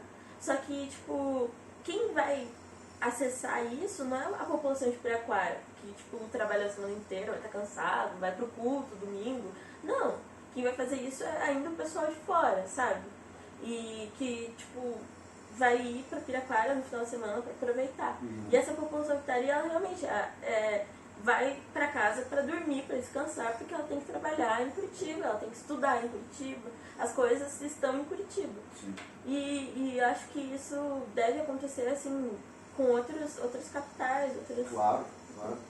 Está extremamente interessante, mas eu preciso avançar um pouquinho. Então, assim, me parece que de toda essa conversa que a gente está tendo, algumas coisas se sobressaem. Nossa identificação de que é preciso amadurecer no debate, na luta política, de trazer o diálogo como primado principal disso tudo, inclusive de diferentes, e também de iguais, semelhantes, né? Então a gente estava falando aqui, antes de começar a gravação, das próprias mulheres que rejeitam o discurso feminista, né? Então, quanto a isso, eu gostaria de, se vocês me permitirem, fazer a leitura de um texto da Rosário Hernandes Catalã, que eu acho muito interessante, pode ser visto para a gente, aí a gente comenta depois, né? Pois bem, se é mulher e pode votar, agradeça a uma feminista. Recebe salário igual ao homem por fazer o mesmo trabalho, agradeça a uma feminista. Pode solicitar qualquer emprego, não somente um trabalho para mulheres, agradeça a uma feminista. É médica, advogada, pastora, juíza ou legisladora, agradeça a uma feminista. Praticas um esporte profissional, agradeça a uma feminista. Pode usar calças sem ser excomungada de sua igreja ou retirada de seu povo, agradeça a uma feminista. Ao seu chefe está proibido te pressionar para que se deite com ele, agradeça a uma feminista. És violada, mas o julgamento não se trata sobre o tamanho do seu vestido ou seus namorados anteriores, agradeça a uma feminista. Inicia um negócio e pode conseguir um empréstimo usando apenas seu nome e seus antecedentes de crédito, agradeça a uma feminista. Possui propriedade que é unicamente sua, agradeça a uma feminista. Obtenha a custódia de seus filhos e filhas após um divórcio ou uma separação, agradeça a uma feminista. Tem voz em como criar e cuidar de suas filhas e filhos ao invés de que os controle completamente seu marido ou seu pai, agradeça a uma feminista. Teu marido te bate, e isto é ilegal, e a polícia o detém em vez de te dar sermão sobre como ser uma melhor esposa, agradeça a uma feminista. Se te outorga um título depois de ir à universidade, no lugar de um mero certificado de ter completado os estudos, agradeça a uma feminista. Tem o direito de recusar ter relações sexuais com seu esposo, agradeça a uma feminista. Tem direito a ler os livros que desejar, agradeça a feminista. Pode escolher ser mãe ou não quando queira e não segundo os ditados de um esposo ou um violador, agradeça uma feminista. Pode esperar viver até os 80 anos ao invés de morrer entre os 20 e 30 por causa de gestações ilimitadas, agradeça uma feminista. Pode se ver como humana, adulta, plena e não como uma menor de idade que necessita ser controlada por um homem, agradeça a uma feminista. Bem, agora a pergunta, né? Nesta perigosa polarização política que temos vivido e que vem destruindo o nosso país, na minha visão, há uma predisposição na cultura brasileira em atrelar o feminismo à esquerda. Porém, como mostra o poema, o feminismo é pauta de todas as mulheres, não apenas das mulheres de esquerda, né? Então, como dialogar e mostrar a importância do feminismo para essas mulheres que rejeitam o argumento feminista? Eu acho que a ignorância é a mãe de toda a rejeição, né? Então, antes de tudo, acho que o diálogo, que vem sendo uma palavra muito utilizada aqui, é muito importante. A gente entender que conversar com as mulheres, desmistificar o que é o feminismo é muito importante, né?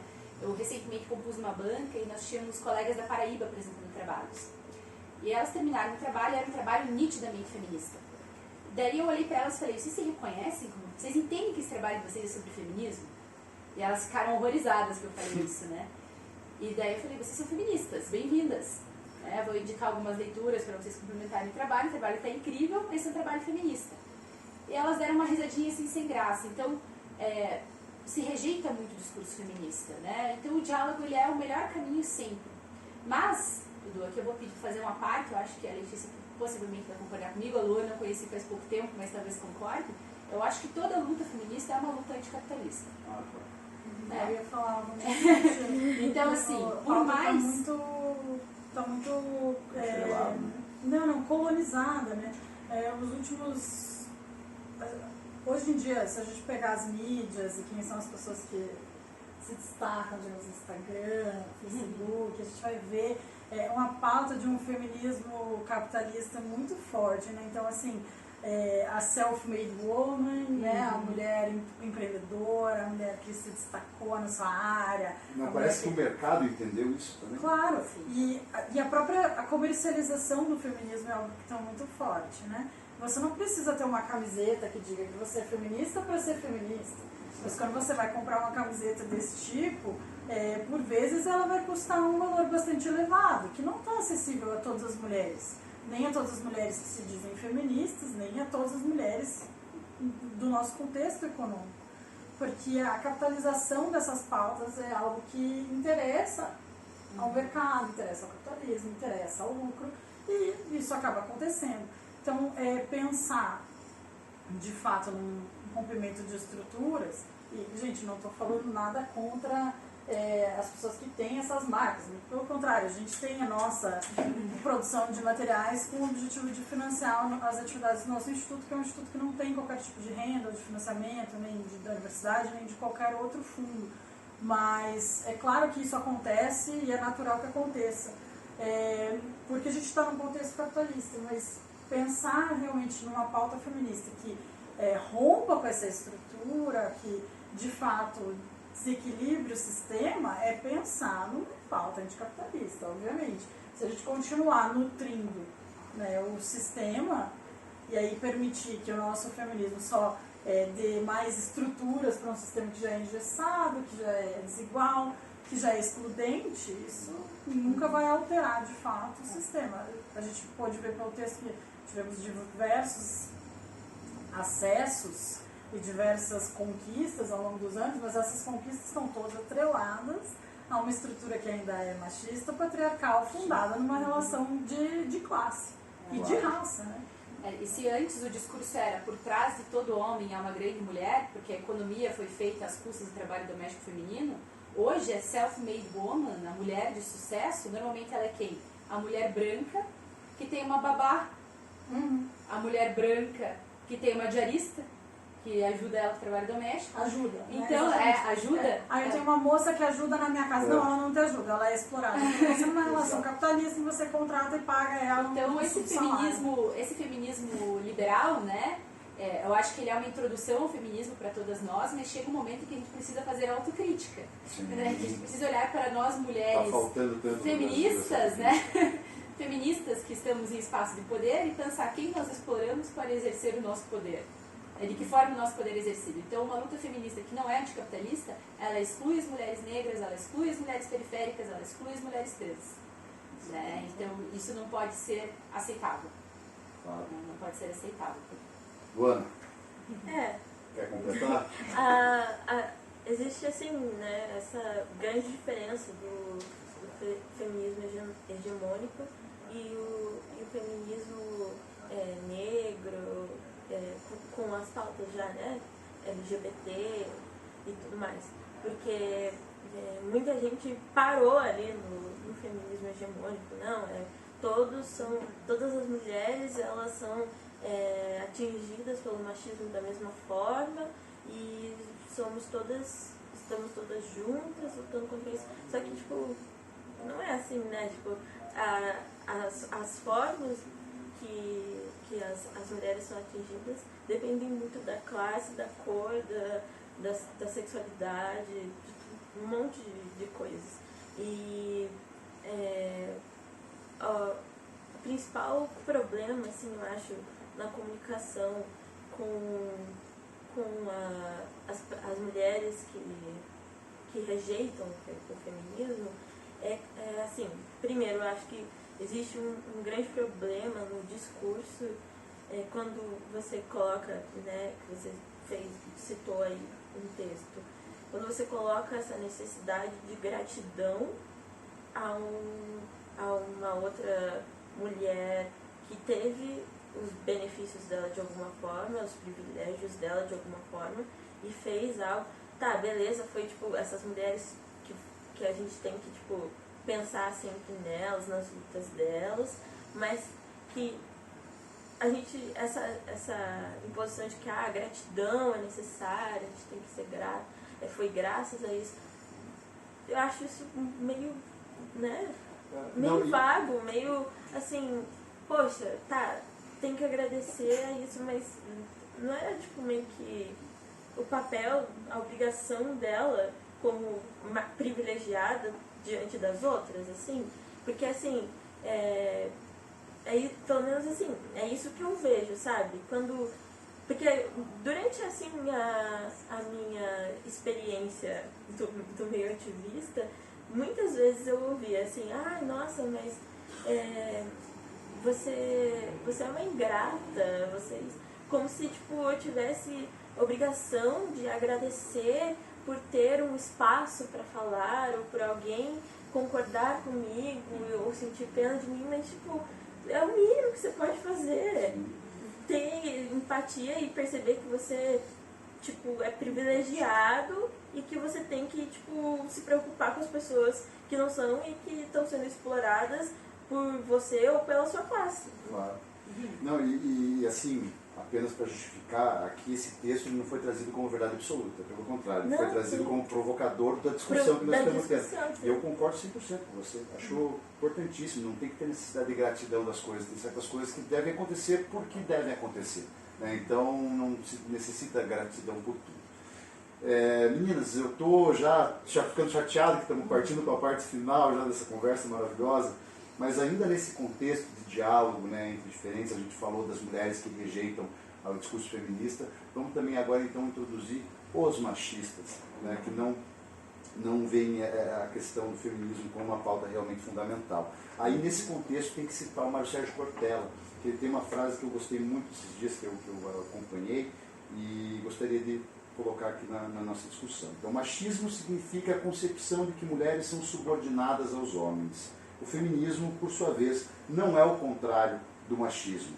O feminismo não supõe que os homens são subordinados às mulheres, mas que homens e mulheres são iguais. Então, declarações como essa, de um homem como Cortella, que tem lugar de fala, voz na sociedade brasileira, de que forma elas contribuem para desmistificar, né, essa máxima de que as mulheres buscam superioridade aos homens através do discurso feminista, e de que outras formas a gente pode legitimar a luta, né, das mulheres por igualdade e respeito, sem paradoxos, aí machismo versus feminismo.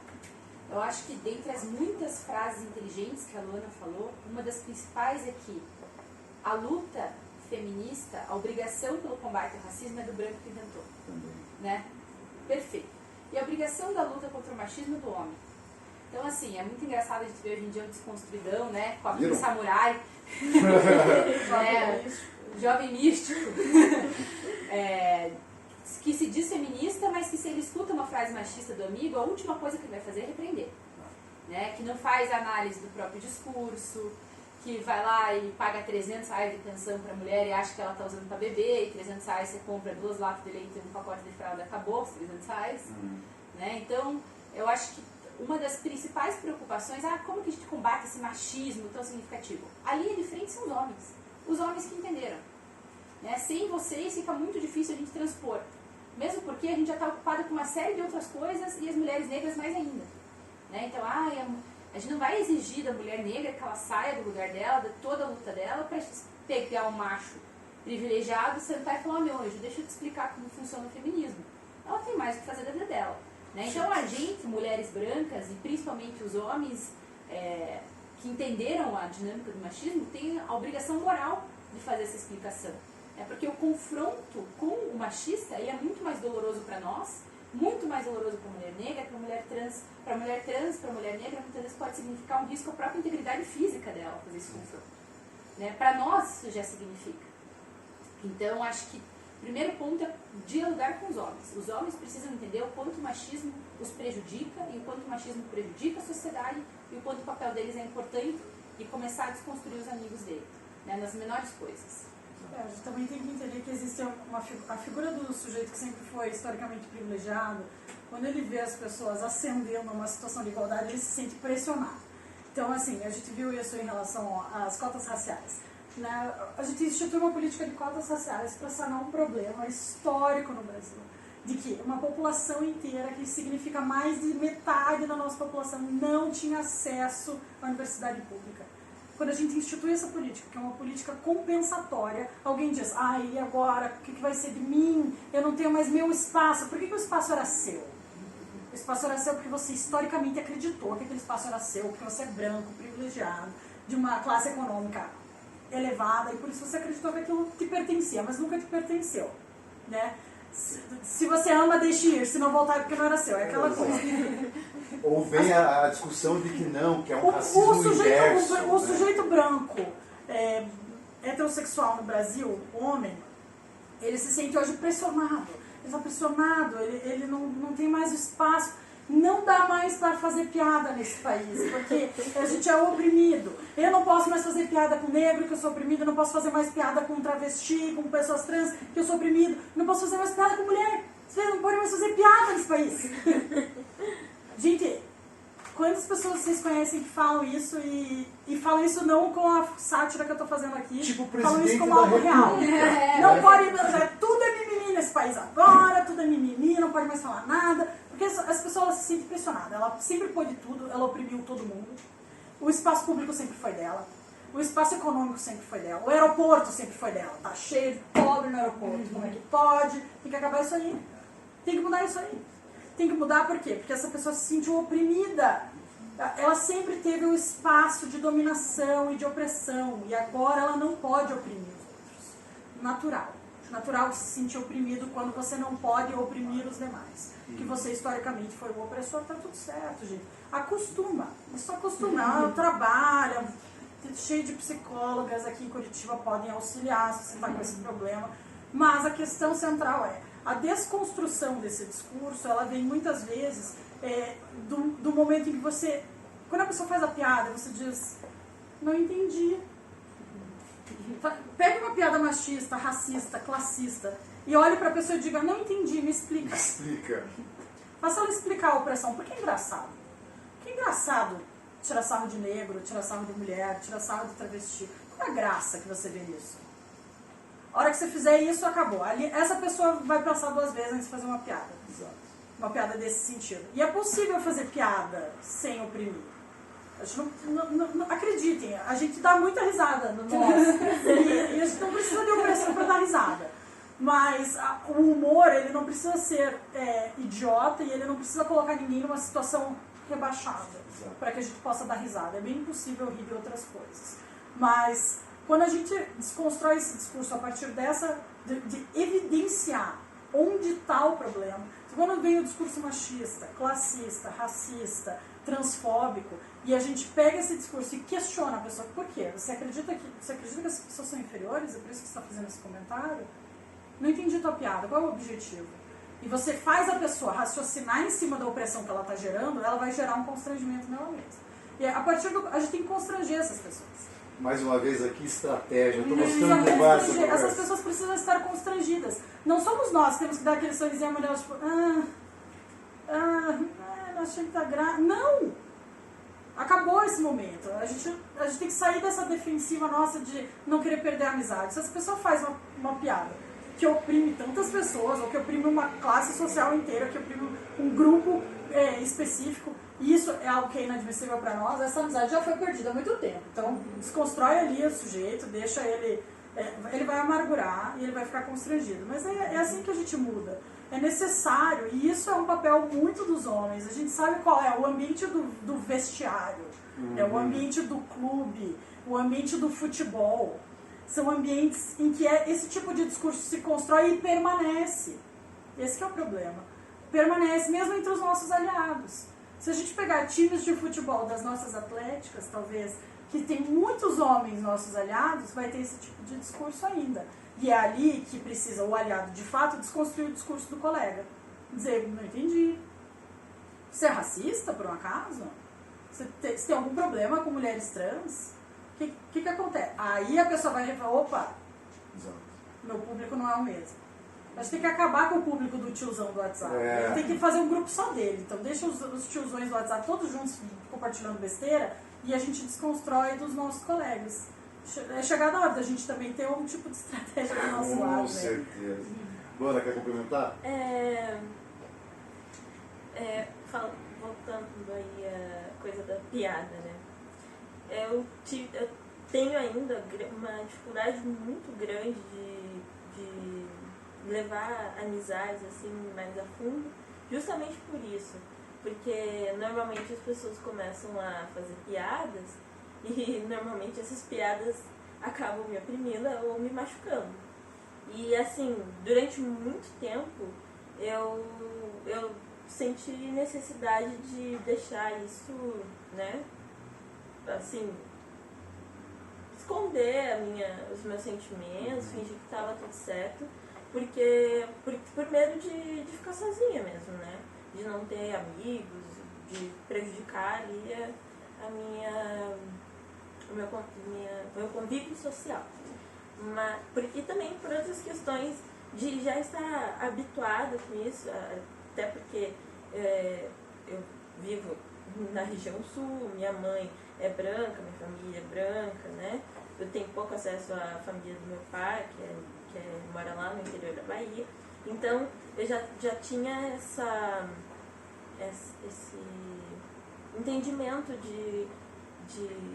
da cultura branca e de que eu era diferente deles, mas que para eu ser aceita no meio deles eu precisava suportar algumas coisas. Mas a partir do momento que eu entendi, assim, que aquelas piadas me machucavam realmente, que não era culpa minha, que eu fiz toda a construção psicológica, emocional em mim, ficou muito difícil ter amigos. Ficou muito difícil. Mas, claro, hoje eu prefiro 1000 vezes não ter nenhum amigo a ter amigos assim, né? Mas foi um processo muito difícil. Porque o que eu, como vítima, vou falar pra essa pessoa, sabe? Pra essa pessoa que, tipo, não, piada é piada, não tem limites.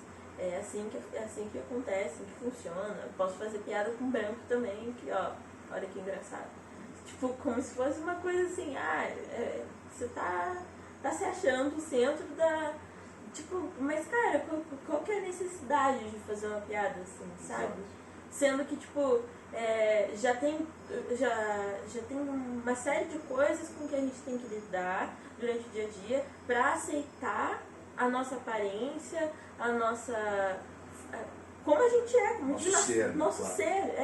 Tipo, já é difícil todo esse processo de reconhecimento de que eu sou uma pessoa negra, esse não é o problema é o racismo que não está em mim, que está no branco, é o problema dele.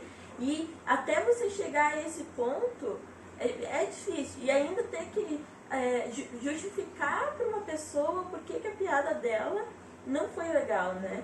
Então é justamente isso, tipo, quanto mais desconfortável a gente deixa uma pessoa assim, acho que mais ela vai ter ali uma reflexão, porque incomodar sempre é importante, né? Estratégia, né?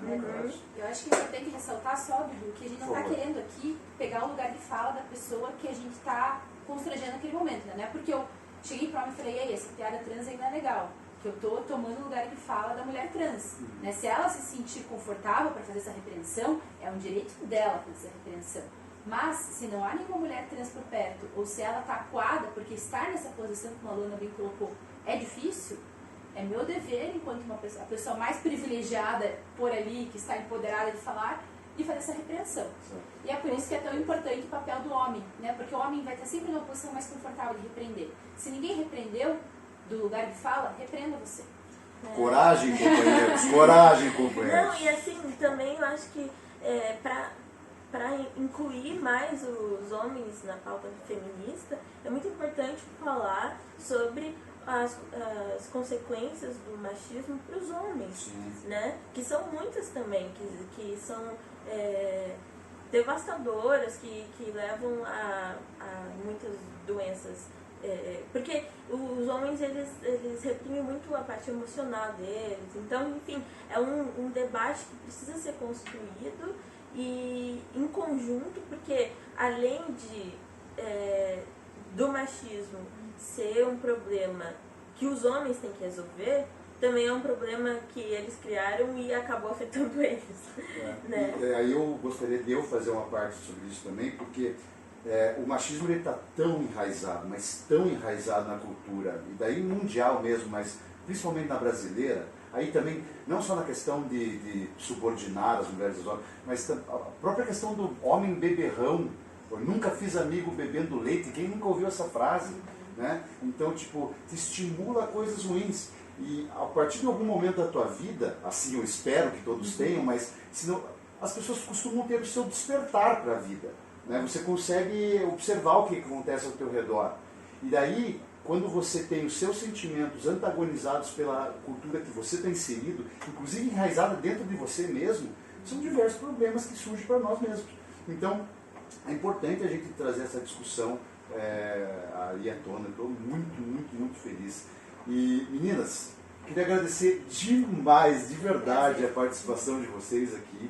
Foi espetacular, acho que quem viu gostou muito. E vamos fazer mais porque tem que ser feito assim. E queria então dizer a vocês que gostaram da nossa conversa aqui, que curta nossas páginas nas redes sociais, no YouTube, se inscreva no canal e, se puder, clica no sininho. Muito obrigado mesmo, minha gente. O prazer foi nosso. Obrigada a você por chamar.